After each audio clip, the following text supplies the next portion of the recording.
Game looks absolutely charming.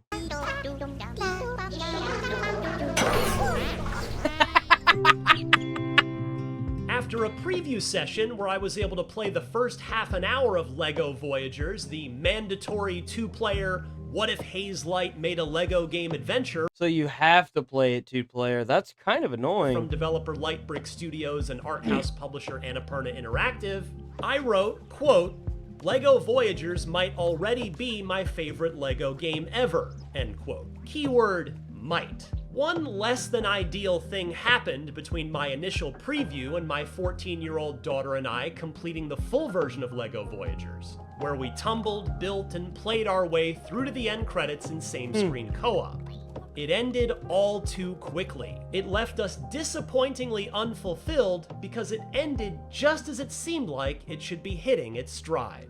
Really? Is it just really short? Oh no! That's really sad. I had really high hopes for this game, too. You see, we rolled credits after just 3.5 hours. That's it?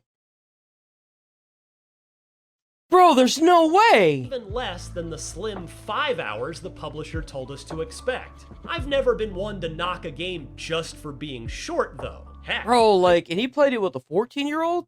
Like, dude, there's no way. How is it that short? Inside is still That's really depressing, actually. Why? The greatest It looks so good. Game I've ever personally reviewed at IGN, and it, like LEGO Voyagers, is a dialogue-free adventure that ended in less than 4 hours. But while inside left my jaw on the floor in astonishment at the incredible masterpiece I just experienced, LEGO... I mean, I guess it makes sense if you've got, like, a good idea of what you want, but it can only really be expressed in 3 or 4 hours. That's fine. Like, there's nothing wrong with that. The last thing you want to do is bloat it with garbo. Seriously. You don't want to bloat games that are good with garbo. That's what makes them good. Voyagers left both my and my daughter. And I get it. I get that he's upset that it's too short. But I feel like in order for the experience to be good, some games just have to be short. Jaws on the floor for an entirely different reason. We both said, wait, that's it? To be fair, this is a $25 game, and not everything has to be a Silk Song. But it did leave us both wanting more in a, no really, we actually thought there'd be more than this kind of way. I'm getting that gripe out of the way up front to set expectations, because outside of the all-too-soon end of the campaign, I love almost everything else about Why is that block LEGO bigger? Voyagers.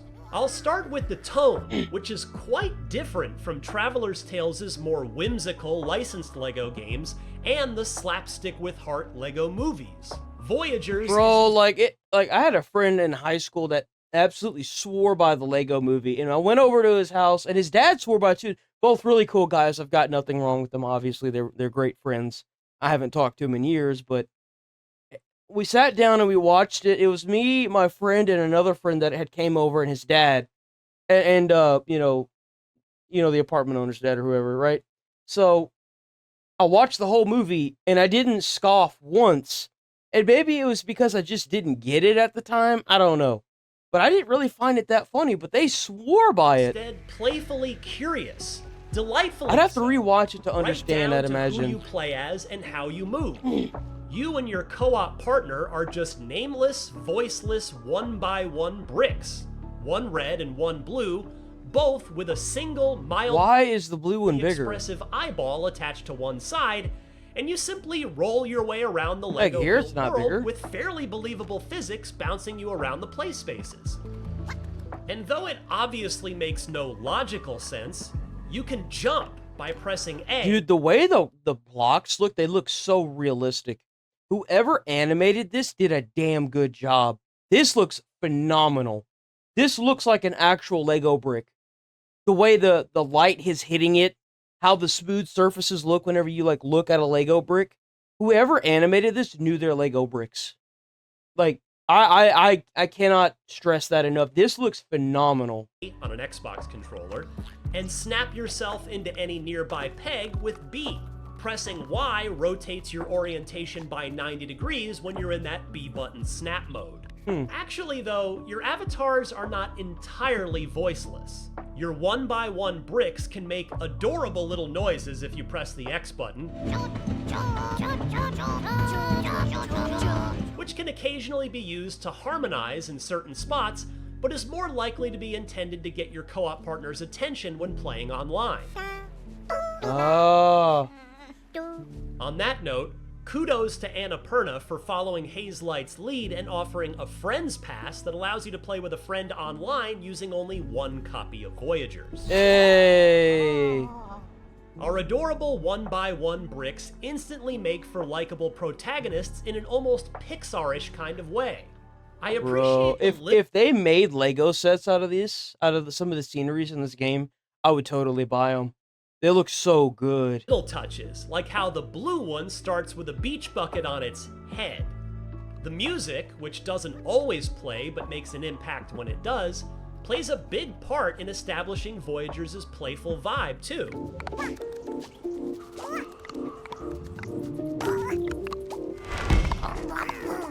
It's mellow but varied, humming along in the background in a way that's additive rather than just being forgettable noise. Most, if not all of it, would go on your chill or yoga playlist and not anywhere else, but it totally works here.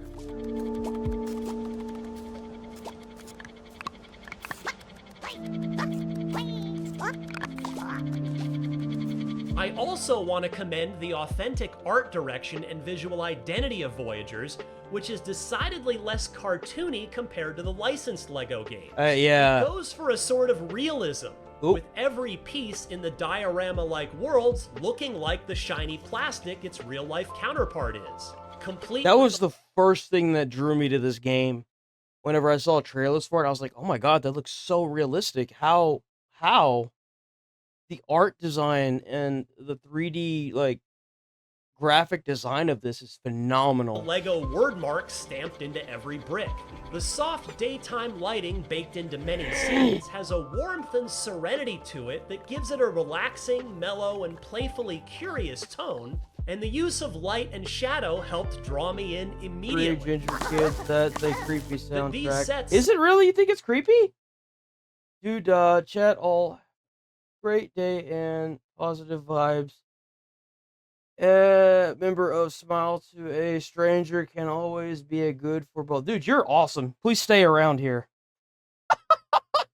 The Just Me channel. Please stay around.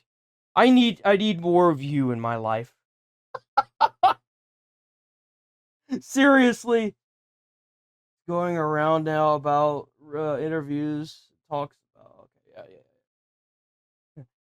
Dude, you are so nice. You're awesome. I love that. I love that vibe that you bring in, bro. That's flowing awesome. Through them or surrounding them only adds to the believability of these being actually constructed Lego sets that you're observing from above as an omniscient participant.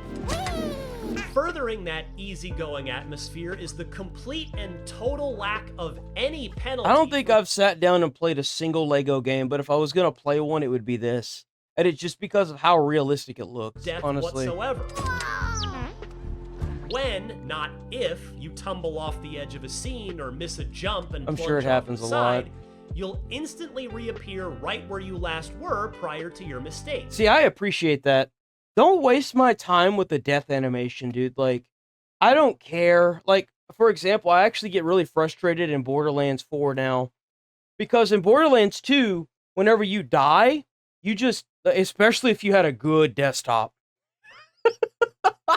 Playing Borderlands 2 on my desktop, it's like, and I'm alive, and it's great. Like, it's so good. Like, there's literally a second of loading, and then I'm just alive, and it's great. But, like, in Borderlands 4, now when you die, you have to sit through the loading screen on a PlayStation 5, have mind you. Don't know what the hell it's loading. It's beyond me. And it's not really a loading screen. It's like the same, like, little wormhole light thing that you see. And then you get this animation where you're outside of the body, and then you slowly come back into the body, and it's like, dude, I don't need this animation. Just respawn me. Put me back on the put me back on the field, coach. Come on. It's completely like, come on with this. And encourages goofing off. So when you snap yourself onto your co-op partner and roll both of you off a ledge, or fling them off a bridge you're supposed to be holding down for them to cross, they can't even be too mad about it until the 5th or 6th time you That's kind of like the best thing about this kind of game is the charm that it has, you know? You're supposed to like dick around and have fun with it. pull the same trick.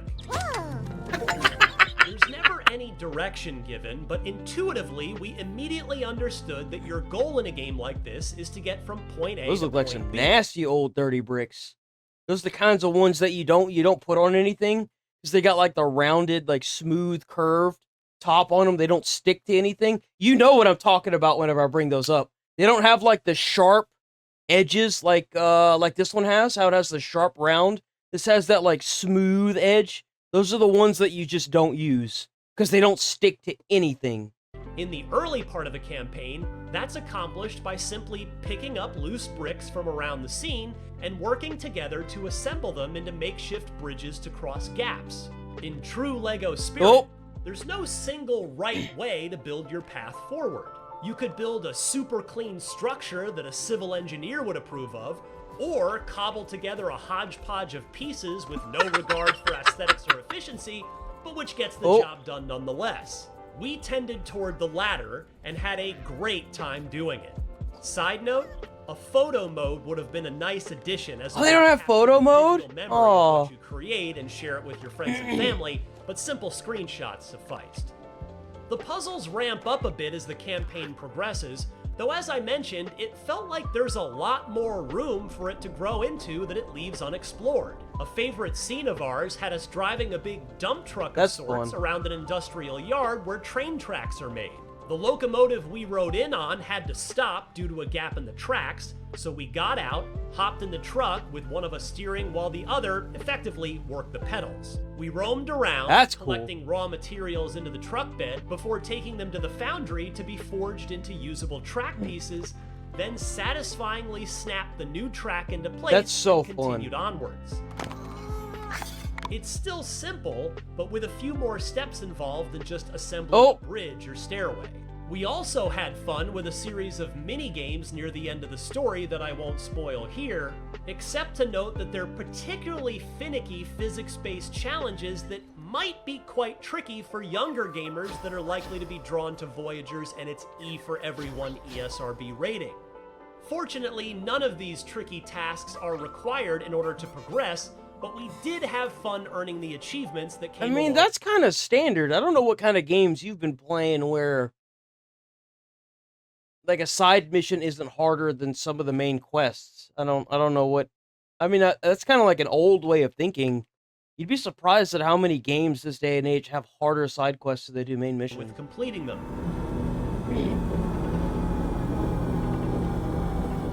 Though puzzles make up the meat of the gameplay, there's also a bit of freedom to play around in many scenes. My daughter and I found ourselves racing to be the first to pop every flower we came across by rolling over it, and there are a ton of them throughout the entire campaign, even though there are no actual rewards for doing so. I feel like there should be a counter. Should have like the option in the options menu to put a counter on it.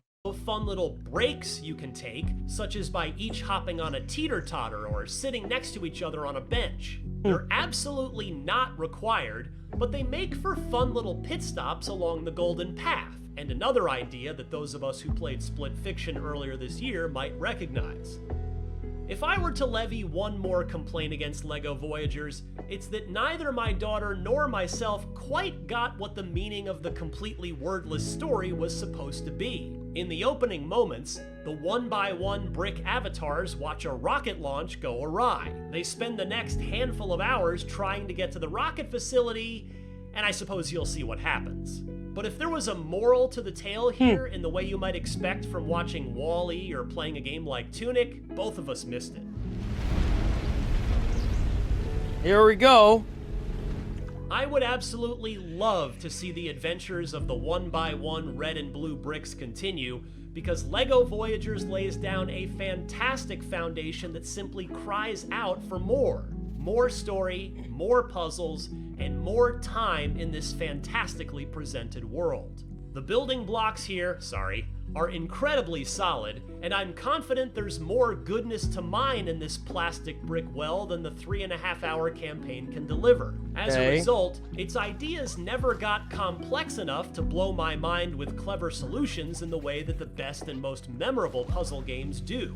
Nevertheless, I wholeheartedly recommend a quick run through LEGO Voyagers with a friend, or better yet, your child if you happen to be a parent. It may be a tier below Hazelight's Split Fiction and It Takes Two when it comes to delightful mandatory co-op games, but it's still an excellent two-player time for gamers of almost any age. I don't think I would have given it such a high score, giving it it's like, you know, so short. It's such a short game. It's only like 4 hours.